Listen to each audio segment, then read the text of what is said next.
دعوت کرتے ہیں، گھر بلاتے ہیں، ان کو کھانے کھلاتے ہیں، خوشی ہوتی ہے کہ یہ نیک بندہ ہے، اور پھر ہم بتاتے ہیں کہ فلاں عالم دین، فلاں مفتی صاحب، فلاں جو ہے وہ ہمارے گھر آئے تھے، وہ قرآن و حدیث کو سمجھنے والے میرے گھر وہ آج تشریف لائے تھے۔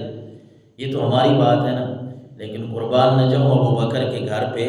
کہ ام المومنین حضرت عائشہ صدیقہ فرماتی ہیں کوئی دن ایسا نہیں گزرا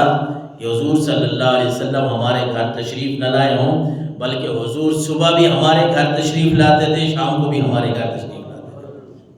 یہ حضرت ابو بکر صدیق رضی اللہ تعالیٰ عنہ کے ساتھ آپ کا دوستانہ تعلق ہے،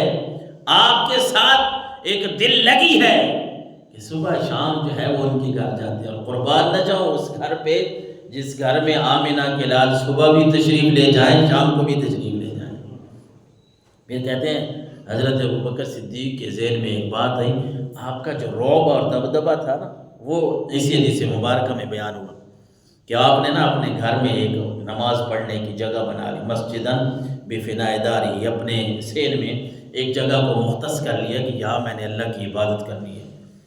فَكَانَ يُصَلِّي فِيهِ وَيَقْرَأُ الْقُرْآنَ فَيَقِفُ عَلَيْهِ نِسَاءُ الْمُشْرِكِينَ وَأَبْنَاؤُهُمْ يَعْجَبُونَ مِنْهُ وَيَنْظُرُونَ إِلَيْهِ کہ حضرت ابوبکر جب نماز پڑھتے نا، روب کتنا تھا، عاجزی کتنی تھی، انکساری کتنی تھی۔ کہتی ہیں ام المومنین حضرت عائشہ صدیقہ کہ میرے والد محترم ابوبکر جب نماز پڑھتے نا اور نماز میں قرآن کی تلاوت کرتے، نماز میں جب قرآن کی تلاوت کرتے، کہتی ہیں مشرکوں کی بیویاں بھی اور ان کے بیٹے بھی کھڑے ہو کے سنتے تھے کہ یہ کون سا کلام پڑھ رہے ہیں، اتنا خوبصورت کلام، یہ کس انداز میں پڑھ رہے ہیں۔ وَيَنْظُرُونَ إِلَيْهِ کہتے ہیں وہ کھڑے ہو کے دیکھتے تھے کہ یہ ابوبکر کون سا کلام پڑھ رہا ہے جس میں اتنی تاثیر رکھی گئی ہے، یہ اتنا خوبصورت کلام ہے، کیونکہ دل و جان سے تو وہ بھی جانتے تھے نا بھائی یہ اللہ کا کلام ہے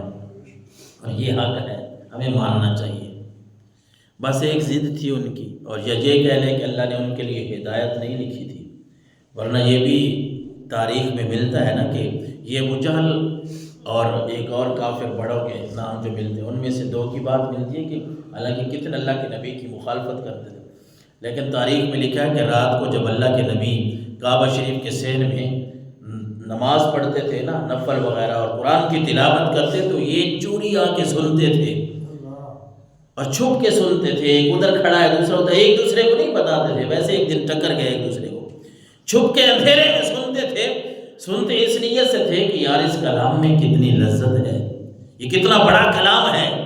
یہ اللہ کے کلام کی تاثیر ہے کہ ام المومنین فرماتی ہیں میرے والد محترم نماز پڑھ رہے ہوں، نماز میں رب کا قرآن پڑھ رہے ہوں، حالت یہ ہوتی تھی نساء المشرکین، مشرکوں کی عورتیں بھی اور ان کی اولاد جب وہاں سے گزرتی تو وہ ذرا رک کے قرآن کو سنتے اور بڑے حیران ہوتے تھے کیسا کلام پڑھا جا رہا ہے۔ اور حضرت ابوبکر آپ کا جو انداز تھا قرآن پڑھنے کا، وکان ابوبکر رجلا بکان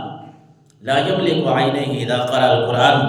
حضرت ابوبکر جب قرآن کی تلاوت فرماتے تھے نا پھر آپ اپنی آنکھوں کو قابو میں نہیں رکھ سکتے تھے، جب آپ قرآن کی تلاوت پڑھتے زبان پہ قرآن کی تلاوت ہوتی تھی آنکھوں سے آنسو جاری ہو جایا